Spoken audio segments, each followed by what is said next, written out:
सुप्रभात आप सभी को। आज हम लोग एक बहुत ही महत्वपूर्ण टॉपिक, बहुत ही महत्वपूर्ण प्रकरण अपठित गद्यांश को पढ़ेंगे, यानी अनसीन पैसेज। यह प्रायः सभी प्रश्न पत्र में, जितने भी आपके पेपर होते हैं, सब में आपसे पूछा जाता है और इसे अच्छे से हल करके सही जवाब दे करके आप कम समय में अच्छे अंक प्राप्त कर सकते हैं। केवल आपको कुछ खास बातों का ध्यान देना होगा, जिससे आप पूरे के पूरे अंक आसानी से प्राप्त कर लेंगे। तो आइए प्रारंभ करते हैं आज की कक्षा और जानते हैं कि अपठित गद्यांश को हल करते समय हमें किन किन बातों का ध्यान रखना चाहिए। देखिए, अपठित गद्यांश। अपठित जो शब्द है, यह अंग्रेजी भाषा के शब्द अनसीन का समानार्थी है, यानी पर्यायवाची है। किसका पर्यायवाची है? अनसीन। अनसीन मतलब जो कभी न देखा गया हो या जिसको आपने किताबों में न पढ़ा हो। ठीक है, तो सबसे पहले हम लोग इसका शाब्दिक अर्थ देख लेंगे कि अपठित शब्द अंग्रेजी भाषा के अनसीन का समानार्थी है, उसका सिनोनिम्स है, पर्यायवाची है। और अपठित गद्यांश क्या होता है कि अपठित गद्यांश प्रश्न पत्र का वह अंश होता है जो पाठ्यक्रम में, ध्यान से आप देखते चलिएगा कि अपठित गद्यांश प्रश्न पत्र का वह अंश होता है जो पाठ्यक्रम में निर्धारित पुस्तकों से नहीं पूछा जाता। बिल्कुल सही बात है कि अपठित गद्यांश क्या होता है कि आपके जो प्रश्न पत्र होता है आपका, उसका ऐसा भाग होता है, ऐसा अंश होता है जो आपके सिलेबस में, आपके जो पाठ्यक्रम में निर्धारित पुस्तकें हैं जिनको आप पढ़ते हैं, उससे वह नहीं पूछा जाता, बल्कि वह उससे अलग होता है। यह अंश साहित्यिक पुस्तकों, यह अंश जो होता है वो साहित्यिक पुस्तकों, पत्र पत्रिकाओं या समाचार पत्रों से लिया जाता है। अब प्रश्न ये उठता है कि भाई जब वो पाठ्य पुस्तक से नहीं होता अनसीन पैसेज, तो इसे लिया कहाँ से जाता है? तो मैं आपको स्पष्ट कर देना चाहता हूँ कि यह जो अंश होता है अपठित गद्यांश वाला अनसीन पैसेज का, वह कहाँ से लिया जाता है? कोई साहित्यिक पुस्तकें हैं, पत्र पत्रिकाएं हैं, समाचार पत्र हैं, इन सब से वह अनसीन पैसेज या अपठित गद्यांश लिया जाता है। अब एक और महत्वपूर्ण बात कि ऐसे गद्यांश भले ही निर्धारित पुस्तकों से हटकर लिया जाता है, यानी ऐसे गद्यांशों को भले ही जो मूल आपकी पाठ्य पुस्तक है जिसे आप पढ़ते हैं उससे अलग हट करके, यानी दूसरी पुस्तकों से, समाचार पत्रों से, पत्र पत्रिकाओं आदि से लिया जाता है, किंतु उसका जो स्तर होता है, उसका जो लेवल होता है, उसकी जो विषय वस्तु होती है और जो भाषा शैली होती है, वो आपके पाठ्य पुस्तकों जैसी ही होती है। वह कैसी होती है?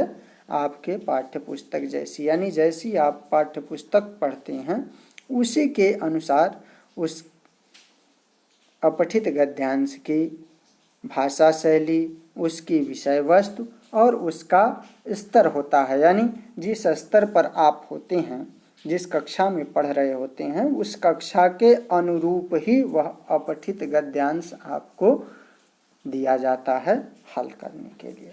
अब अपठित गद्यांश को हल करते समय ध्यान रखने योग्य बातें। देखिए, कुछ ऐसी बातें हैं जिनको अपठित गद्यांश को यानी अनसीन पैसेज को हल करते समय आपको हमेशा अपने ध्यान में रखना चाहिए। और यदि आप इन बातों को अपने ध्यान में रखते हैं तो मैं फिर कहता हूँ कि निश्चित रूप से आप पूरे के पूरे अंक प्राप्त करेंगे। जितने अंक या जितने भी प्रश्न आपसे अनसीन पैसेज या अपठित गद्यांश से पूछे जाएंगे, सभी के उत्तर आप सही दे पाएंगे, सभी प्रश्नों के उत्तर सही दे पाएंगे और पूरे के पूरे अंक भी प्राप्त करेंगे। अब ध्यान रखने योग्य जो बातें हैं उसको एक एक करके आइए देख लेते हैं। पहली जो बात है कि दिए गए गद्यांश को कम से कम 2-3 बार अवश्य पढ़ें। पहली सावधानी कि जो भी आपको गद्यांश दिया जाता है, जिस पर आधारित नीचे प्रश्न पूछे जाने हैं या पूछे गए हैं, उस गद्यांश को, उस अनसीन पैसेज को आप कम से कम यानी मिनिमम 2 और 3 टाइम्स यानी 2 या 3 बार अवश्य पढ़ें। ठीक है, तो पहला ध्यान रखने योग्य जो बात है वो क्या है कि कोई भी गद्यांश यदि आपके पेपर में आया है, आपको उसको हल करना है, उस पर आधारित प्रश्नों के उत्तर देना है, तो आप क्या करेंगे कि सबसे पहले उस गद्यांश को 2 या 3 बार ध्यान से पढ़िए। दूसरा, पूछे गए प्रश्नों के उत्तरों को रेखांकित कर लें और जो आपके नीचे प्रश्न पूछे गए हैं उनके उत्तर जब पढ़ते हैं आप गद्यांश प्रश्नों को पढ़ने के बाद, तो जहां उसके उत्तर मिलते जाएं उसको आप ऐसे अंडरलाइन करते चले जाइए, ताकि बाद में आपको उसका उत्तर लिखते समय वह आपकी मदद करेगा। तो पहला क्या होगा कि गद्यांश को कम से कम 2-3 बार अवश्य आप पढ़िए।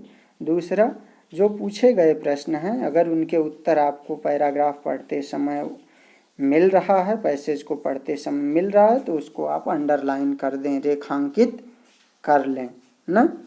तीसरा, प्रश्नों के उत्तर पूरी तरह समझकर सरल भाषा में लिखें। अब यहाँ मैं एक चीज़ और बता दूं कि जो इस तरह से अपठित गद्यांश होते हैं इसमें प्रश्न 2 तरह के होते हैं। प्रश्न कितने तरह के होते हैं? एक तो जो बहुविकल्पीय टाइप का होता है प्रश्न ना, जिसमें आपको ऑप्शन दिया रहेगा, उसमें से किसी एक को चुनना होगा। ठीक है, उसमें से क्या करना होगा कि एक को चुनना होगा। और दूसरा प्रकार जो है वो क्या है? लघु उत्तरीय प्रश्न। लघु उत्तरीय प्रश्न मतलब ऐसे प्रश्न जिनको कम शब्दों में आपको उत्तर देना होगा, जिनका आपको क्या करना होगा कि कम शब्दों में उत्तर देना होगा, यानी उसको आपको लिखना पड़ेगा। तो ऐसे प्रश्नों को लिखते समय आप अच्छे से उस प्रश्न को समझें और उसको सरल भाषा में लिखना चाहिए। ये 3 हमने बता दिया ना। उसके बाद फिर चौथा वही है कि उत्तर की भाषा आपकी जो हो, जो आप उत्तर लिखते हैं उसकी भाषा आपकी सरल होनी चाहिए, स्पष्ट होनी चाहिए, यानी साफ साफ समझ में आए, और व्याकरण सम्मत होनी चाहिए और व्याकरण के नियमों के अनुरूप होना चाहिए। यानी जिस तरह से एक वाक्य का रचना होता है कि एक वचन के साथ एक वचन की क्रिया न, बहुवचन के साथ बहुवचन की, यानी व्याकरण के नियमों के अनुरूप होनी चाहिए। तो चौथा जो ध्यान रखने योग्य बातें हैं, अगर मान लीजिए लघु उत्तरीय प्रश्न आ गया, बहुविकल्पीय अगर आपको प्रश्न मिल रहा है तब तो कोई बात ही नहीं है, आप दिए गए विकल्पों में से कोई एक चुन लेंगे, उसमें लिखने का बात ही नहीं होता है।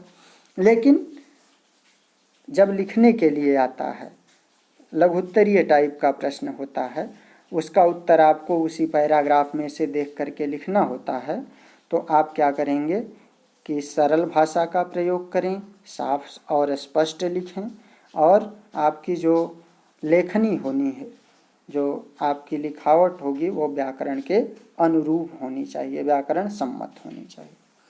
और 5वां महत्वपूर्ण चीज़, कई लोग इसको ध्यान नहीं देते कि उत्तर जो हो वो गद्यांश के आधार पर ही होना चाहिए। ये सबसे महत्वपूर्ण चीज़ है, इसको तो आप लोग एकदम ध्यान में रख लीजिए कि आपका उत्तर जो होना चाहिए वो जो आपका गद्यांश है, जो अनसीन पैसेज है, उसके आधार पर ही होना चाहिए। और उत्तर देते समय अपने विचार समाहित कर उत्तर नहीं देना चाहिए, यानी अपना दिमाग लगा करके अपने से उसका उत्तर बना करके सोच करके नहीं लिखना चाहिए। हमेशा आपको जो गद्यांश में हो या जो गद्यांश पर आधारित हो उसे ही उत्तर में लिखना चाहिए। अलग से आपका उत्तर नहीं होना चाहिए। अगर अलग से उत्तर होगा तो वह आपका उत्तर गलत माना जाएगा, क्योंकि वह गद्यांश के आधार पर प्रश्न पूछा जा रहा है और आप अगर अलग से उत्तर दे रहे हैं तो आपका उत्तर गलत हो जाएगा। तो इसलिए ध्यान रखने की जो पांचवी और सबसे महत्वपूर्ण बात है वो क्या है कि आपका उत्तर हमेशा गद्यांश के आधार पर ही होना चाहिए।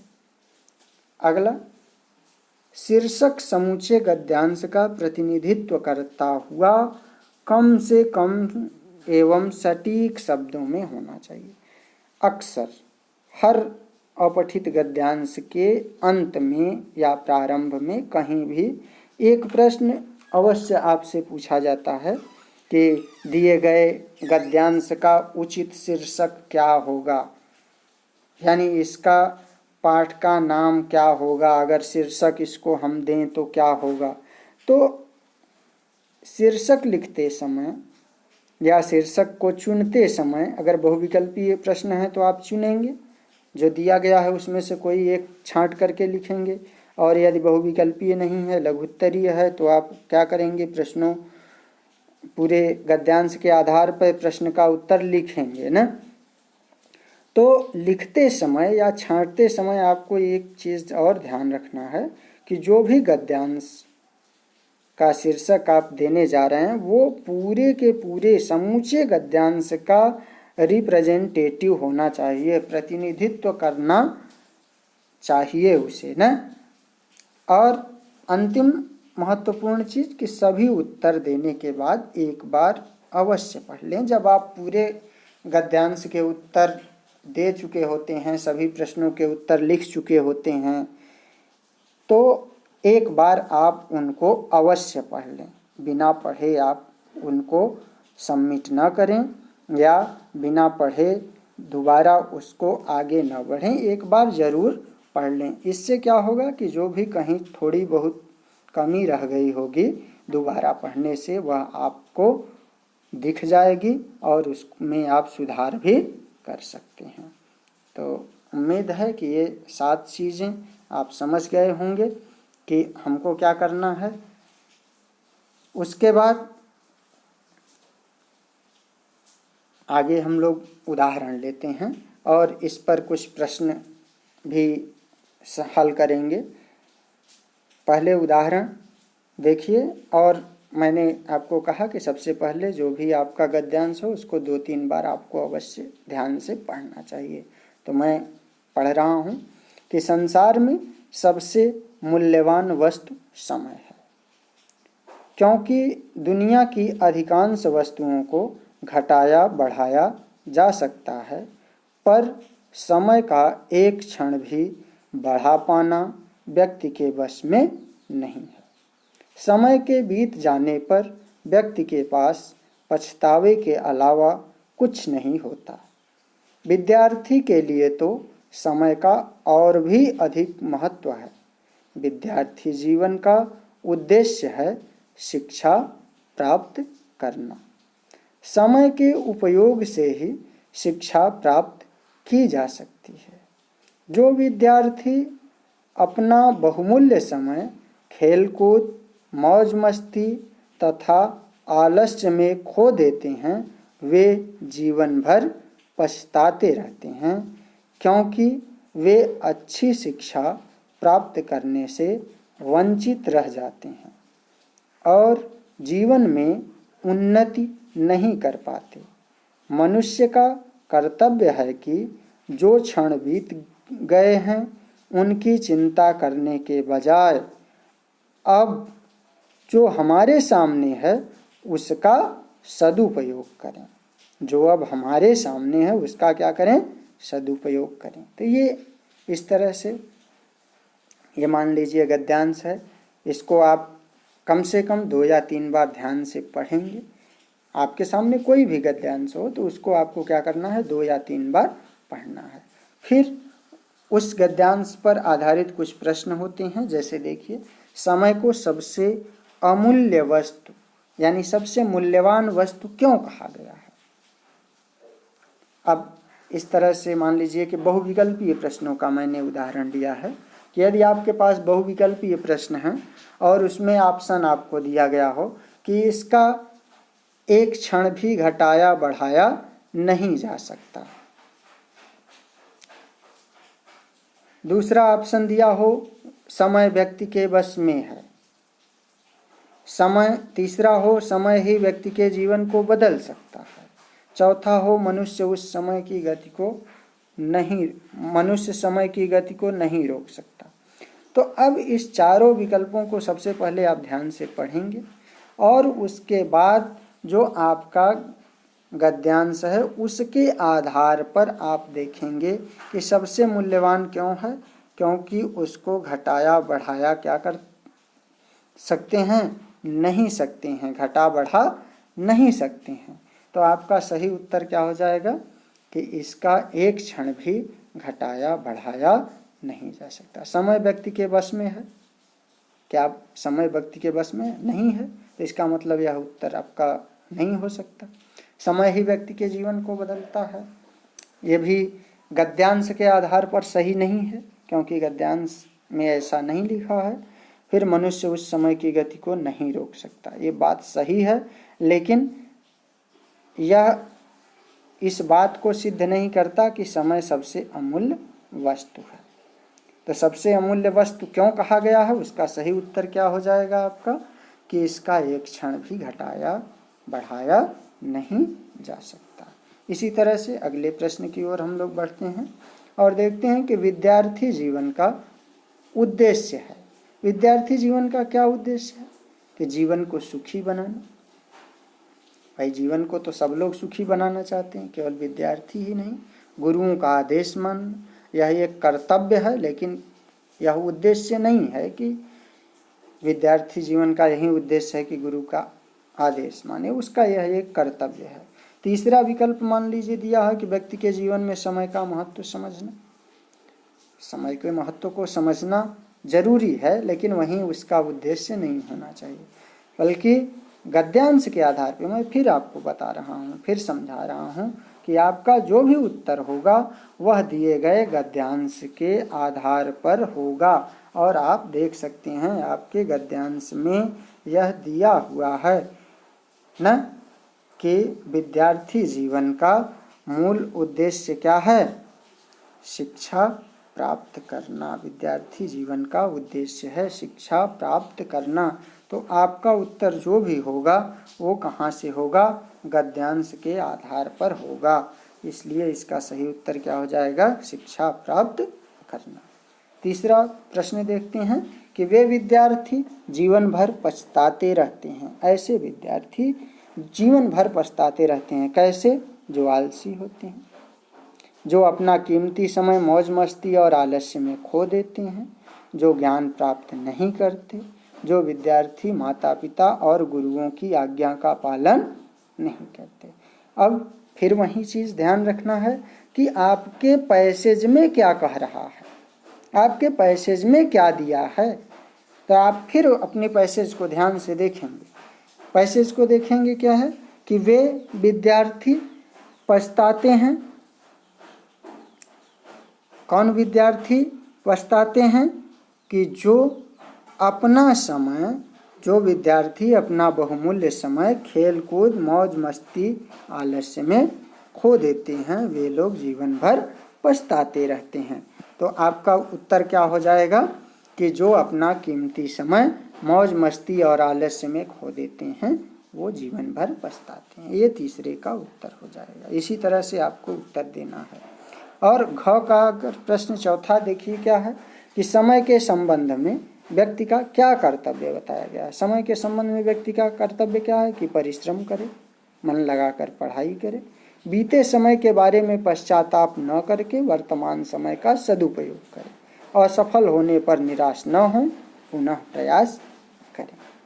तो फिर मैं वहीं कोड करूँगा, वहीं बात बताऊँगा कि पैराग्राफ को आप ध्यान से पढ़ेंगे और उसमें देखेंगे कि क्या बताया गया है। तो समय के संबंध में क्या बताया गया है कि बीते समय के बारे में पश्चाताप न करके वर्तमान समय का सदुपयोग करें।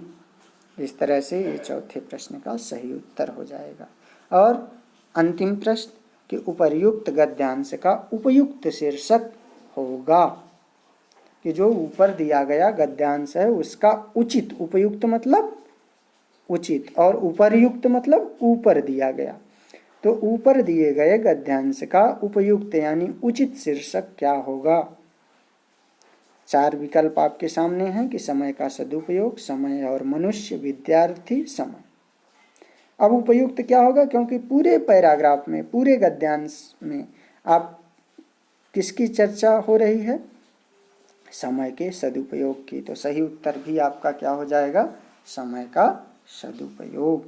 इस तरह से इस गद्यांश पर 5 आधारित जो प्रश्न थे उसका आपने अभ्यास किया। उम्मीद है कि आपको बात अच्छे से समझ में आ गई होगी, और जब कभी आपको किसी गद्यांश पर आधारित प्रश्न हल करना होगा तो आप उसके उत्तर सही देंगे। धन्यवाद।